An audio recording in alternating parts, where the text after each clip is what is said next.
right, we're going to begin painting our mini dioramas this week. So the first thing that we're going to be doing is getting some material set up.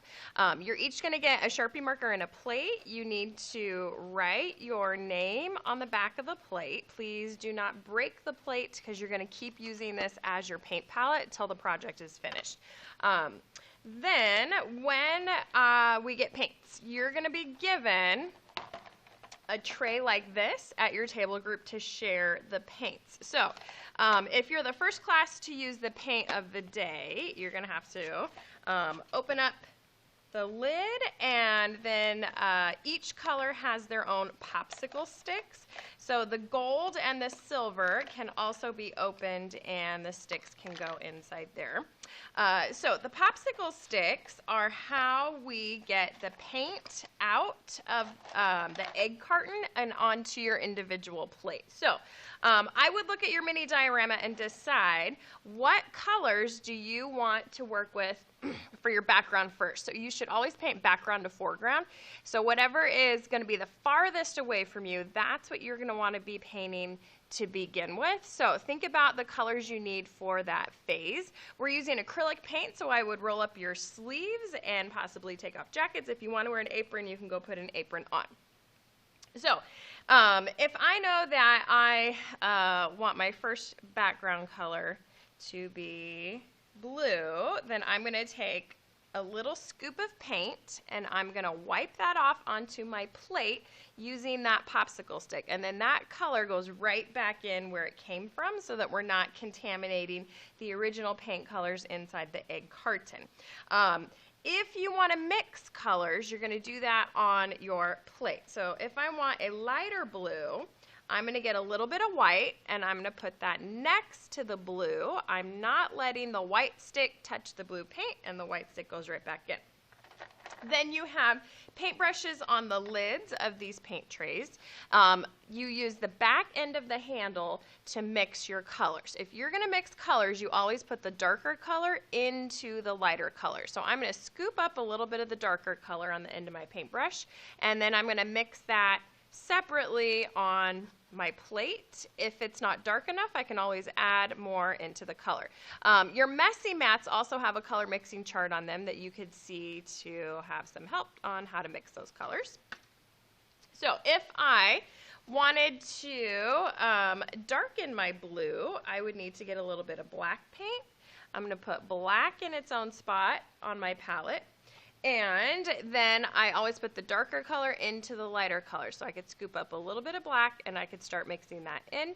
I would use very small amounts of black at one time because the black changes the color very, very quickly. Then again, I can just wipe off the end of my paintbrush handle when I'm done mixing. But you also have the option to use gold or silver or make any color become metallic. So if I'm using the cool colors, the greens, the blues, or the violets, I'm going to start with a silver base to turn that paint into metallic. If I'm using the warm colors, the pink, the red, the orange, the yellow, I'm going to start with gold as a base. And then I can mix any color into that to make it become metallic. Again, I would do a little bit of the darker into the lighter in small amounts. You can always add more if you need to. Okay, so now I've got some color options ready for me to paint with. Choose an appropriate size paintbrush for the space you're trying to paint. So I know that I have to get around the edges of these objects, so I'm going to want to start with kind of a smaller size brush to do the edge work. And then in general, you might want to get your paintbrush wet to start with. So you could dip your paintbrush across the sponge. And then I'm going to load just a little bit of paint on my brush at a time. So if you notice, the paint stayed on the bristles and it did not come up here into the metal parts.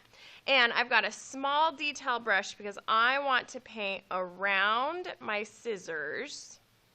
And I'm trying to keep that paint color off my scissors. So I think it's helpful to hold your diorama in your hand And you might need to rotate what angle you're coming from. So I might turn this now to come from another direction.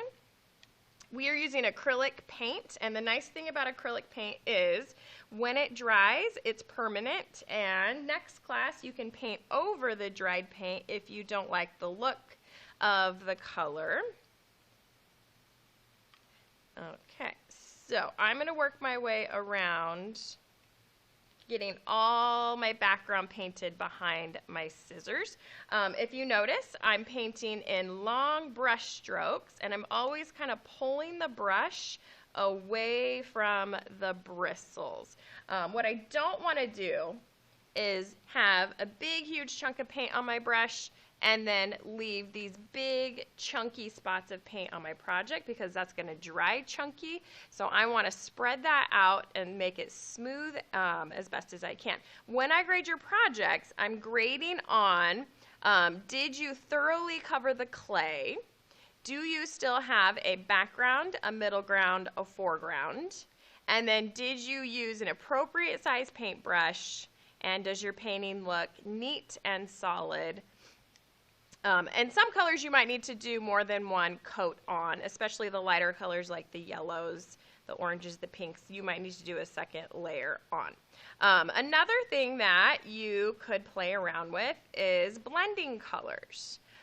So when your paint is still wet, if you want to blend colors, that best time to do that is while your paint is still wet. So for example, if I want this background to fade from a darker blue into a lighter blue, I'm going to want to do that right now before my paint dries.